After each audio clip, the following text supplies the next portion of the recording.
And welcome to this channel. तो यहाँ पे मैं डिस्कस करने वाला हूँ इलेक्ट्रिक पोटेंशियल एंड कैपेसिटेंस से रिलेटेड कुछ इंपॉर्टेंट क्वेश्चंस जो टर्म 1 के लिए काफी हेल्पफुल आपके लिए साबित होने वाले हैं। तो यहाँ पे क्वेश्चन दिया हुआ है कि कैपेसिटर है, चार्ज किया जाता है एक बैटरी से। The battery is removed and another identical uncharged capacitor is connected in parallel. The total electrostatic energy of resulting system आगे दिया है कि increases by a factor of 4, decreases by a factor of 2, remains the same, increases by a factor of 2। तो ये जो है हमें बताना है कि क्या होगा टोटल एनर्जी के साथ, टोटल एनर्जी के साथ क्या होगा, बढ़ेगी घटेगी, सब बारे में बात करनी है। तो हमारे पास एक कैपेसिटर है, इस कैपेसिटर को जब एक चार्ज किया जाता है बैटरी से, लेट्स से बैटरी का वोल्टेज है V, बैटरी का वोल्टेज या बैटरी का ईएमएफ कहूं वो V के बराबर है। अनचार्ज कैपेसिटर को चार्ज करेंगे तो चार्ज आ जाएगा इसके अंदर की तरफ और चार्ज आएगा हमारे पास C इंटू V के बराबर। फॉर्मूला जानते हैं Q बराबर CV, तो CV के बराबर चार्ज इस कैपेसिटर की प्लेट्स पर आ जाएगा, इस तरफ प्लस CV, इस तरफ माइनस CV। अब इस बैटरी को रिमूव कर दिया जाता है, बैटरी को रिमूव कर देते हैं और एक आइडेंटिकल अनचार्ज्ड कैपेसिटर को साथ में जोड़ दिया जाता है। तो यहां पे बात करें t बराबर 0 पर क्या होगा कि इस वाली प्लेट पर चार्ज है प्लस CV, यहां पे चार्ज है माइनस CV और इसका कैपेसिटेंस है C, और यहां पे 0 चार्ज है प्लेट पर कैपेसिटर C के पास।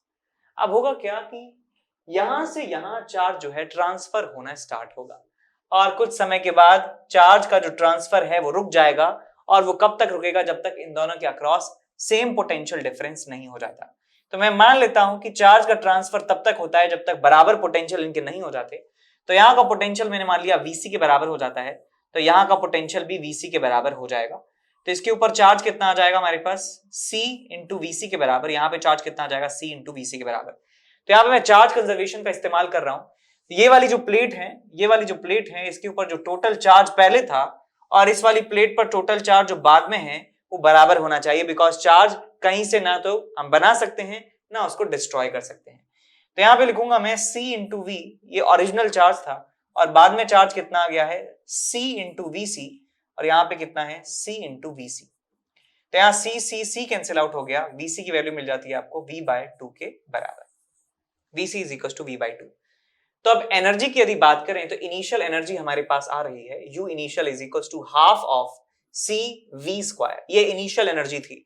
फाइनल एनर्जी की बात करें तो यहां लिखेंगे 2 टाइम्स, बिकॉज इन पे आइडेंटिकल चार्ज आ चुका है, आइडेंटिकल चार्ज आ चुका है। So half into C into V²/4। तो यहां से 2 से 2 चला जाएगा, आपको आंसर मिल जाएगा CV²/4।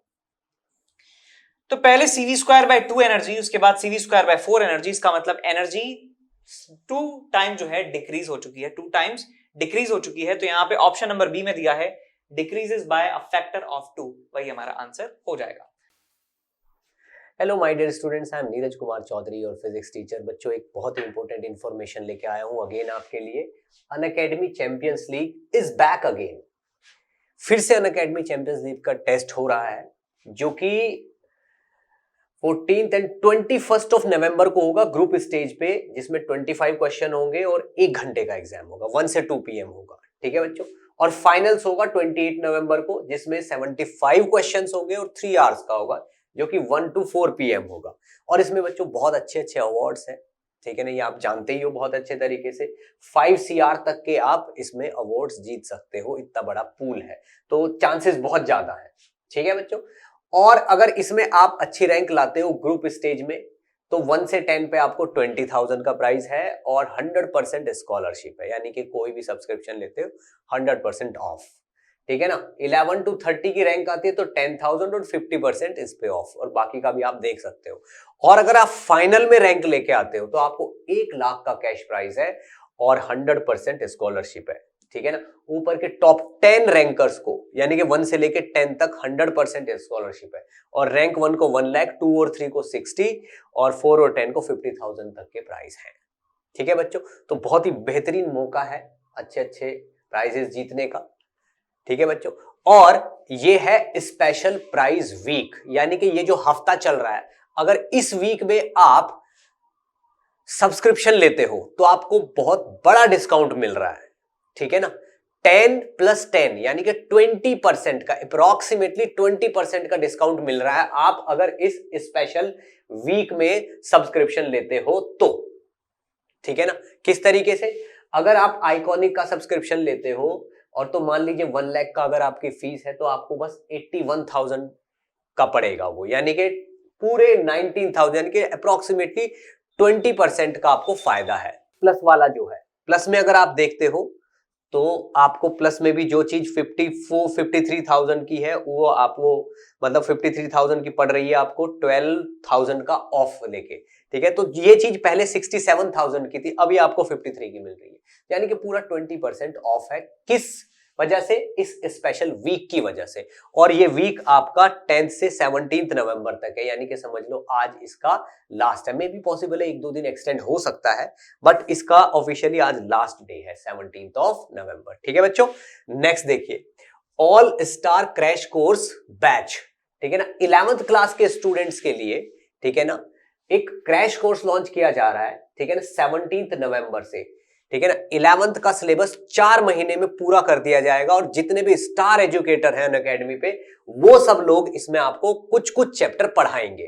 ठीक है ना, ये देखिए सारे के सारे टॉप टीचर्स हैं, ये सब आपको कुछ कुछ पोर्शन पढ़ाएंगे और 11th का पूरा सिलेबस 4 महीने में कर देंगे पूरा।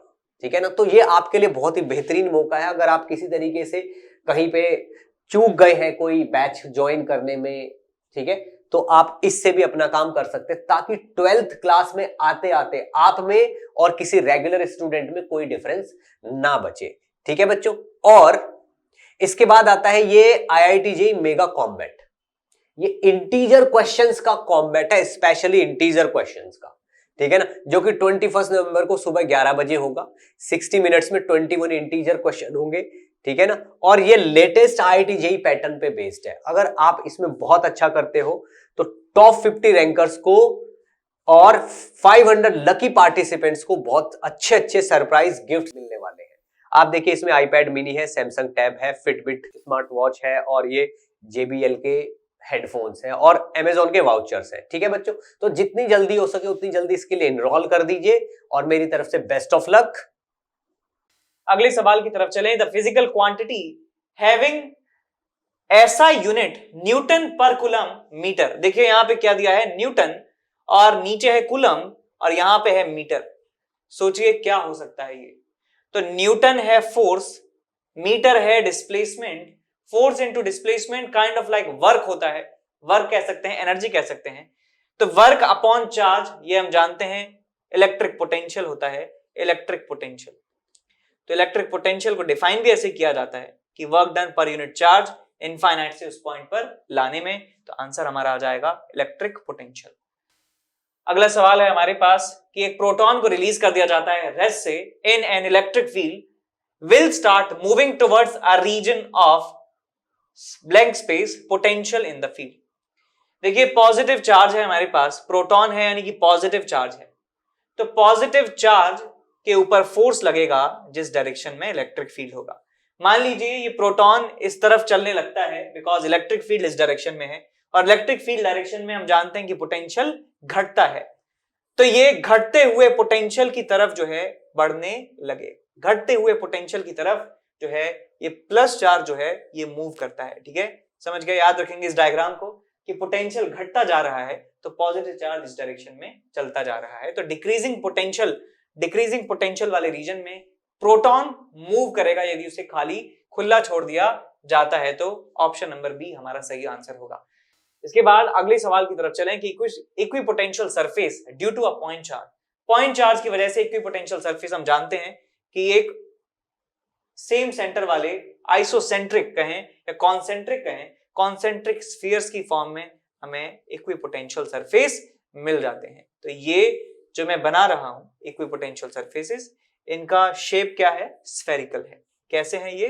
स्फेरिकल शेप के हैं, स्फेरिकल शेप के ये इक्विपोटेंशियल सरफेसेस हैं। तो यहां पे आप टिक कर दीजिए ऑप्शन नंबर सी। इसके बाद अगला सवाल है हमारे पास कि electrostatic potential energy is stored in when a dipole is placed in electric field the energy is maximum. हम जानते हैं कि इलेक्ट्रिक डायपोल को एक इलेक्ट्रिक फील्ड में रखने पर उसके अंदर पोटेंशियल एनर्जी स्टोर हो जाती है। तो पूछा गया है कि पोटेंशियल एनर्जी मैक्सिमम कब होगी। तो आपको फॉर्मूला याद रखना है कि इलेक्ट्रिक पोटेंशियल एनर्जी एक डायपोल की जब उसे एक इलेक्ट्रिक फील्ड में रखा जाता है is minus of P E sine theta, minus P E sine theta, sorry minus P E cos theta, torque लिख दिया मैंने गलती से, ये होता है हमारे पास minus of P E cos theta. तो हमें इस एनर्जी को मैक्सिमम करवाना है। मैक्सिमम कैसे करवा सकते हैं, यहां पे देखिए ये जो इसका मैक्सिमम वैल्यू हो सकता है वो हो सकता है प्लस पीई के बराबर, समझ गए, प्लस पी के बराबर इसका मैक्सिमम वैल्यू हो सकता है, बिकॉज ये -1 से 1 के बीच में हो सकता है, आगे माइनस लगा ही हुआ है। तो जब cos थीटा की वैल्यू हो जाएगी -1, थीटा की वैल्यू हो जाएगी 180 डिग्री, तब हम कह सकते हैं कि पोटेंशियल एनर्जी की जो वैल्यू है वो मैक्सिमम वैल्यू के बराबर होगी, that is equal to P. तो हमारे पास यहाँ थीटा पता चल चुका है कि 180 डिग्री जब होगा तब ऐसा हो सकता है। तो ऑप्शन चेक कर लीजिए कि ये 180 डिग्री एंगल की बात कर रहे हैं, ठीक है। इसके बाद अगले सवाल की तरफ चलें। सवाल है हमारे पास कि electrostatic potential on the surface of charge conducting sphere is 100 volt. यहां पे देख सकते हैं कि कंडक्टिंग स्फीयर है, कंडक्टिंग स्फीयर कैसा है, कंडक्टिंग है, कंडक्टिंग स्फीयर मेटालिक स्फीयर है, मेटालिक स्फीयर है। इस पे पोटेंशियल जो है सरफेस पर वो कितना है, 100 वोल्ट के बराबर है। एक बात हम जानते हैं कि अंडर इलेक्ट्रोस्टैटिक कंडीशन कंडक्टर के मटेरियल के अंदर इलेक्ट्रिक फील्ड 0 होता है। यदि मैं अंदर की बात करूं, अंदर इलेक्ट्रिक फील्ड कितना हो जाएगा, 0 के बराबर हो जाएगा। और यदि इलेक्ट्रिक फील्ड 0 है, हर जगह 0 है, तो पोटेंशियल भी हर जगह सेम मिलने वाला है। तो यहां पर जो पोटेंशियल है वही पोटेंशियल हमको यहां मिलेगा, हर जगह पोटेंशियल जो है सेम मिलेगा, पोटेंशियल जो है सेम है। या फिर आप एज अ प्रॉपर्टी याद रख सकते हैं कि कंडक्टर का जो सरफेस है, वो कंडक्टर का जो मटेरियल जहां जहां है वो इक्विपोटेंशियल सरफेस होता है, ठीक है। तो यहां पे बात करें S1 के बारे में, S1 at any point inside the sphere electric field intensity 0, ठीक बात है। S2 कहता है कि at any point inside the sphere the electrostatic potential is 100 volt, ठीक बात है। Which of the following is a correct statement? S1 is true and S2 is false. S1 is and S2 are both false. ये तो नहीं हो सकते, दोनों ही statement बिल्कुल सही हैं। S1 is also true, S1 is true, S2 is also true and S1 is the cause of S2. तो ठीक बात भी है। हम जानते हैं रिलेशन क्या होता है, E का रिलेशन होता है minus of dV by dr, minus of dV by dr। तो इलेक्ट्रिक फील्ड यदि 0 है तो पोटेंशियल हर जगह सेम हो जाता है, सेम हो जाता है। तो ये दोनों जो रिलेशन है कि इलेक्ट्रिक फील्ड 0 है तो पोटेंशियल हर जगह सेम है, ये आपस में रिलेटेड हैं, तो हम कहेंगे कि सी ऑप्शन जो है बिल्कुल सही है। डी ऑप्शन में कहा है कि S1 is true, S2 is also true, but the statements are independent नहीं, इंडिपेंडेंट नहीं है, एक दूसरे पे डिपेंड कर रहे हैं। तो सी ऑप्शन हम यहाँ पे टिक कर सकते हैं। अगले सवाल की तरफ चलते हैं। Match the column 1 with column number 2 for electric potential at different points. तो हमें points P1, P2, P3, P4 पर पोटेंशियल बताना है कितना कितना होगा एक डायपोल की वजह से। तो पहले तो मैं आपको फॉर्मूला रिवाइज करवा देता हूं। ये यदि डायपोल है, ये यदि डायपोल है, डायपोल का डायपोल मोमेंट है P, इसके सेंटर से मान लीजिए r डिस्टेंस दूर एक पॉइंट है, तो इस पॉइंट का नाम मान लेता हूं A के बराबर है। तो A पॉइंट का पोटेंशियल हम लिखेंगे क्या, ध्यान से देखिए, ये एंगल है डायपोल के एक्सिस के साथ एंगल है थीटा, तो यहां पे लिखा जाएगा K P cos theta divided by R square. ये पोटेंशियल इस पॉइंट पर हमें मिलने वाला है, ठीक है।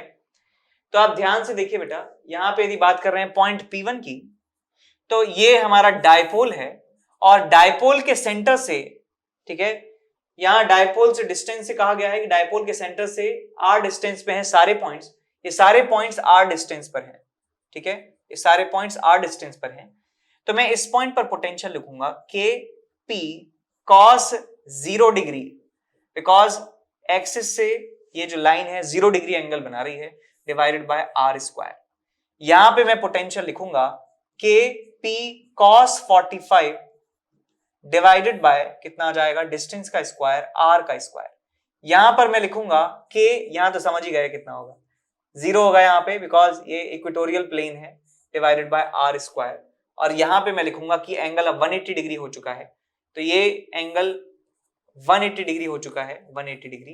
तो यहाँ पे आएगा K P cos 180 divided by R square. तो ये हमें पोटेंशियल की वैल्यू मिलने वाली है रेस्पेक्टिवली। तो P1 पॉइंट पे बात करें तो आपको मिलेगा Kp P upon 4 pi epsilon naught R square. तो ये ऑप्शन कहां दिया हुआ है? एस ऑप्शन है। तो ए का ऑप्शन जो मैच कर रहा है वो है एस। बी की यदि बात करें तो यहां पे 1/√2 और आ जाएगा तो 4√2 आ जाएगा, तो इसका हमें मिल जाएगा Q। V2 का मिलेगा आंसर Q। V3 की बात करें, V3 जो है 0 है, V3 है 0 और V4 ऑटोमेटिकली आ जाएगा हमारे पास R। तो आंसर क्या होनी चाहिए? S, Q और P और R। S, Q, P, R हमारे आंसर होने चाहिए। S, Q, P, R। कुछ यहां पे मिस्टेक हुआ है। V2 किसका नाम है? V2 ये है P1, अच्छा ये P2 है। ओके, तो यहाँ थोड़ा सा हमने गलती कर दी है। यहाँ पे लिख लेते हैं कि V at P1 is equal to KP divided by R square. V at P2, P2 जो है पीछे है बेटा, P2 जो है पीछे है, तो यहाँ पे cos 180 लिखेंगे तो आएगा यहाँ पे minus of KP by R square. V P3 की यदि बात करें, V P3 पॉइंट है यहाँ पर, तो यहाँ पे वैल्यू लिख दीजिए KP बाय √2 R स्क्वायर, ठीक है। और V P4 की बात करें तो आ जाएगा हमारे पास 0। तो दोबारा से ऑप्शन मिलाइए, दोबारा से ऑप्शन मिलाइए, दोबारा से ऑप्शन मिलाइए, दोबारा से ऑप्शन मिलाएं तो हमें ऑप्शन देखिए कैसे कैसे मिल रहे हैं। यहाँ V1 जो है, V1 का आंसर हमें मिल रहा है KP by R square which is S। तो A में S कहां कहां आ रहा है? इसमें आ रहा है और इसमें आ रहा है। इसका मतलब A और B जो हैं वो गलत हो गए, A और B जो हैं गलत हो गए हैं। उसके बाद V2 की यदि बात करें, V2 है हमारे पास minus KP by R square, इसका आ रहा है आंसर R। तो ये R होना चाहिए, R मैच कर रहा है। उसके बाद C ऑप्शन जो है KP बाय √2 R स्क्वायर, तो ये हमें मिल रहा है ये, तो C का हमें मिल रहा है Q। तो C का Q है इसमें, इसका मतलब C ऑप्शन ही सही है, D ऑप्शन गलत है। ठीक है। क्वेश्चन है हमारे सामने, क्वेश्चन में दिया है कि a parallel plate capacitor is charged by a battery which is then disconnected. तो यहां पे बना लेते हैं डायग्राम की। एक हमारे पास कैपेसिटर है, कैपेसिटर का कैपेसिटेंस C है, एक बैटरी से उसको चार्ज किया जाता है। बैटरी का EMF मान लेता हूं V के बराबर है। तो इस कैपेसिटर की प्लेट्स पर चार्ज यहां पे स्टोर हो जाएगा, यहां पे प्लस यहां पे माइनस, और चार्ज की वैल्यू होने वाली है प्लस CV और यहां पे माइनस CV। अब इस बैटरी को डिस्कनेक्ट कर देते हैं और साथ में क्या करा जाता है, एक डाइलेक्ट्रिक स्लैब को भर दिया जाता है, इंसर्ट करा दिया जाता है इस कैपेसिटर प्लेट्स के बीच में। तो यहां हमने डाइलेक्ट्रिक स्लैब लगा दी है, ठीक है। तो क्या क्या होने वाला है ये सुनिए, ये क्या क्या होने वाला है इसके साथ सुनिए। पहला ऑप्शन हमें दिया है कि charges on the capacitor plates. In capacitor plates की बात करें, यहां से यहां इस प्रोसेस में, जब इसके बीच में डाइलेक्ट्रिक नहीं था और अब डाइलेक्ट्रिक है, इस पूरे प्रोसेस में इस प्लेट का इलेक्ट्रिकल कनेक्शन किसी और के साथ नहीं है। इस बात को ऐसे समझिए कि मान लीजिए कि मैं इस रूम में बंद हूं और बाहर से ताला लगा दिया जाए, तो मैं बाहर से पानी नहीं पी सकता हूं, ठीक है। तो जो पानी इस बॉटल में था वो पानी अब मेरे अंदर होगा या इस बॉटल के अंदर होगा, ठीक है। जो ये पानी है इस बॉटल में जो पानी है वो पानी अब इसके अंदर रहेगा या मेरे अंदर रहेगा या कहीं और भी हो सकता है, लेकिन वो इस रूम के इस एरिया में ही होने वाला है। तो क्योंकि हमारा कोई कनेक्शन नहीं है, बाहर से कोई हम ट्रांजैक्शन नहीं कर रहे हैं, तो वो सारा जो पानी है, कोई भी क्वांटिटी है, वो कंजर्व रहने वाली है। तो सिमिलरली मैं कह सकता हूं यहाँ पे चार्ज CV था और बैटरी को डिस्कनेक्ट करके इसको और किसी के साथ जोड़ा नहीं गया है, कोई भी इलेक्ट्रिकल कनेक्शन इसका नहीं है, ये आइसोलेटेड प्लेट है, तो चार्ज इसके ऊपर अभी भी CV के बराबर रहेगा। यहां भी जो चार्ज है माइनस CV के बराबर होगा, ठीक। तो हम कह सकते हैं कि चार्ज जो है कैपेसिटर प्लेट्स पर वो सेम रहने वाला है। तो A का जो आंसर है वो R के बराबर हमें मिल जाएगा। तो अब हम ऑप्शंस देख लेते हैं कि A में R किस किस में आ रहा है। तो A में, B में, C में, तीनों में पहले ऑप्शन का R है, तो इसका मतलब D ऑप्शन तो गलत हो गया, D तो आंसर हो ही नहीं सकता हमारा। उसके बाद आगे चलते हैं कि intensity of electric field. Intensity of electric field के बारे में बात करें, यहां पे देखिए पॉजिटिव चार्ज है, नेगेटिव चार्ज है, तो पोलराइजेशन के कारण यहां पर नेगेटिव चार्ज इंड्यूस हो जाता है और यहां पर पॉजिटिव चार्ज इंड्यूस हो जाता है और इस डाइलेक्ट्रिक स्लैब के अंदर अपना खुद का इलेक्ट्रिक फील्ड डेवलप हो जाता है, E इंड्यूस्ड, और कैपेसिटर प्लेट्स की वजह से इलेक्ट्रिक फील्ड है इस तरफ। तो जो इलेक्ट्रिक फील्ड है E वो कम हो जाता है बिकॉज इस डाइलेक्ट्रिक स्लैब के अंदर जो चार्जेस हैं इंड्यूस हो जाते हैं और इस नेट इलेक्ट्रिक फील्ड की जो वैल्यू आती है बेटा वो आती है original electric field divided by के। तो स्ट्रेंथ जो है के अमाउंट से कम हो जाती है, तो यहां पे बी का जो आंसर है वो होने वाला है पी। बी का आएगा पी। तो यहां पे चेक कर लेते हैं, बी का पी हमें दो ऑप्शंस में मिल रहा है, तो सी ऑप्शन भी गलत हो जाता है। इसके बाद बात करते हैं ऑप्शन नंबर सी की, एनर्जी स्टोर्ड की बात करें तो यहां देखिए चार्ज जो है हमारे पास कांस्टेंट है, चार्ज को हम चेंज नहीं कर रहे हैं। इनिशियल एनर्जी जो थी वो थी हमारे पास half of C V square या क्यू स्क्वायर बाय 2c लगाई फॉर्मूला, सी वी का स्क्वायर डिवाइडेड बाय 2c। ये हमारे पास इनिशियल एनर्जी थी कैपेसिटर के अंदर स्टोर। और हम बात करें बाद में हमारे पास एनर्जी की बात करें तो चार्ज तो अभी भी उतना ही है, लेकिन कैपेसिटेंस चेंज हो चुका है, सी की जगह हो चुका है के टाइम सी। तो यहां से हम कह सकते हैं कि जो एनर्जी है वो भी के टाइम्स हो चुकी है, के टाइम्स से डिक्रीज हो चुकी है।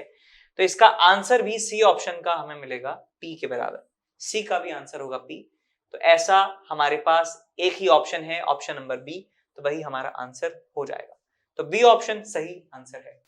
इसके बाद अगले सवाल की तरफ चलें। यहां दिया है कि match the column number 1 energy of capacitor with column number 2 values and select the correct answer from the codes given below. तो यहां पे प्रॉब्लम दिया हुआ है, a capacitor C1 of capacitance C is charged to a potential difference V0. The terminals of the charged capacitor are then connected to an uncharged capacitor C2 of capacitance C by 2. तो यहां column number 1 में पूछा गया है कि final energy of capacitor C1, final energy of capacitor C2, final energy of the system, change in energy on joining the capacitors. आसान से सवाल आपसे पूछे गए हैं, तो यहां पे सॉल्व करना स्टार्ट करते हैं। तो पहले स्टेप नंबर 1 हमारे पास क्या है, एक कैपेसिटर है जिसका कैपेसिटेंस है C। इसको चार्ज किया जाता है एक बैटरी से जिसका ईएमएफ V0 के बराबर है। इसको चार्ज यदि कर देंगे तो इसके ऊपर जो चार्ज स्टोर हो जाएगा प्लस CV0 के बराबर, और यहाँ पे माइनस CV0 के बराबर चार्ज स्टोर हो जाएगा। अब स्टेप नंबर 2 में क्या करते हैं कि इस चार्ज कैपेसिटर को प्लस CV0 माइनस CV0 एक हम अनचार्ज कैपेसिटर से जोड़ देते हैं C/2 जिसका कैपेसिटेंस है T बराबर 0 पर। तो होता क्या है, होगा क्या, ये अनचार्ज है, चार्ज है तो चार्ज यहां से ट्रांसफर होता है इस कैपेसिटर पर, और चार्जिंग तब तक चलती रहेगी, चार्ज का ट्रांसफर तब तक चलता रहेगा जब तक इसके अक्रॉस पोटेंशियल डिफरेंस और इसके अक्रॉस पोटेंशियल डिफरेंस बराबर नहीं हो जाते हैं। तो यहां पे मैं मान लेता हूं कि T स्टेडी स्टेट आने पर क्या होता है कि इनके बीच में चार्ज का ट्रांसफर रुक जाता है और दोनों के अक्रॉस पोटेंशियल का डिफरेंस बराबर हो जाता है। तो यहां पे हमारे पास कैपेसिटेंस है C, इसके अक्रॉस पोटेंशियल मान लेता हूं कि VC के बराबर आ चुका है पोटेंशियल डिफरेंस। ये कैपेसिटेंस है C/2, इसके अक्रॉस पोटेंशियल डिफरेंस आ चुका है VC के बराबर। तो इस वाली प्लेट पर चार्ज जो है हम बता सकते हैं कितना होगा, CVC के बराबर, और इस वाली प्लेट पर चार्ज जो है कितना आ जाएगा, C/2 VC के बराबर। तो मैं इन प्लेट के ऊपर चार्ज का कंजर्वेशन लगा सकता हूं कि इस प्लेट पे चार्ज पहले जो था उतना ही चार्ज बाद में भी होने वाला है। तो मैं चार्ज का कंजर्वेशन स्टेप नंबर 2 से स्टेप नंबर 3 के बीच में लगा सकता हूं। तो आपको देखिए क्या मिलने वाला है कि C into V0 is equal to C into VC plus C/2 into VC। तो बन गया 3/2 C टाइम्स VC और ये बन गया C टाइम्स V0। C से C चला गया, VC की वैल्यू आपको मिल जाती है 2/3 V0 के बराबर। 2/3 V0 हमें यहाँ पे कॉमन पोटेंशियल मिल जाएगा। अब हमें चार्ज पता चल चुका है दोनों कैपेसिटर्स पर कितना कितना आ चुका है। अब बात करते हैं एनर्जी की। तो यहाँ पे एनर्जी की बात करें, एनर्जी कि कितना एनर्जी आ चुका है यहाँ पे, पहले कितना था, पहले एनर्जी था हमारे पास, अच्छा बाद में ही पूछा गया है, फाइनल पूछा गया है। तो U फाइनल यहां से नहीं, यहां से निकालना पड़ेगा आपको। हम लिखेंगे हाफ ऑफ कैपेसिटेंस इसका C, पोटेंशियल इसके अक्रॉस है VC के बराबर, तो VC का स्क्वायर। सॉल्व कर लीजिए इसको, half into C into 4/9 V0 का स्क्वायर। तो यहां से 2 से 2 चला गया, आपको मिल जाएगा आंसर 2/9 C V0 का स्क्वायर, 2/9 C V0 का स्क्वायर। तो यहां पे कौन सा ऑप्शन मैच हो जाएगा, 2/9 C V0 स्क्वायर, ए का आंसर आ जाएगा S। सो ए मैच हो रहा है S से, तो ये ऑप्शन भी गलत है, ये ऑप्शन भी गलत है, ये ऑप्शन भी गलत है। हमें तो ऑप्शन पहले आंसर से ही पता चल गया, लेकिन फिर भी मैं पूरा सॉल्व कर रहा हूं इसको, बिकॉज हो सकता है बिल्कुल ऐसे ऑप्शन ना आए।